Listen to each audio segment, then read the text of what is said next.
Game. Ano lutuin mo? Kimchi! Wow! Wow! Pasok pa ako ron! Grabe ka! Sobrang sa ano? Sa pasikat. Ito, sakit to. Ano yan? Ano yan? Kimchi! Ano yan? Ito lagi niluluto ko eh. Puta, tumikit. Tawagin niyo ako paano magluto ng kimchi. Sige nga! Sige nga, manood ka lang. Tutok saan yung camera? Hindi ko makita yung ginagawa ko eh.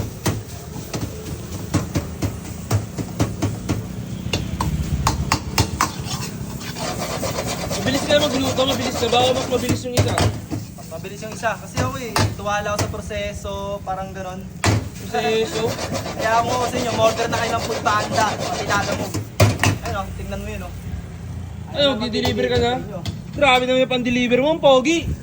Ito, Pogi rin. pogi, hindi rin eh.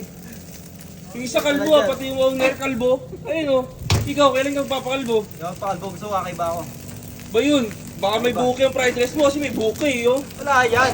Ito nagsasalita yung buko eh. Sasalita buki mo daw. Sabi niya kasi, hindi siya papagsak sa kanin. Ang galing, abnormal ka na, nakausap mo buhok mo. Wait lang. Ay, na yun yung kimchi fried rice mo? Ano pang seasoning yung boy? Ano, wala ako. Wait ka lang. Kung ano-ano yung pinaglalagay mo ah. Ito pa yan, meron pa. Healthy living. Healthy living. Forget may gulang, healthy living agad. Ito pa oh.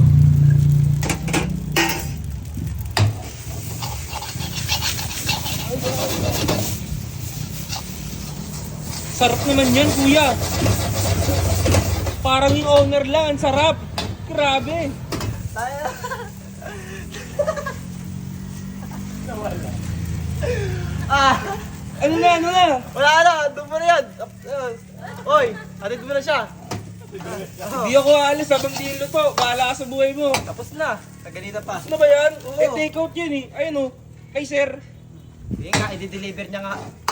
Oo nga Kasama pala, siya. i-deliver na. Saan ka pala magdi-deliver? Ito lang sa may tagig. Yun, sa Tagig. Tama na yan, tapos na nga yan laban eh.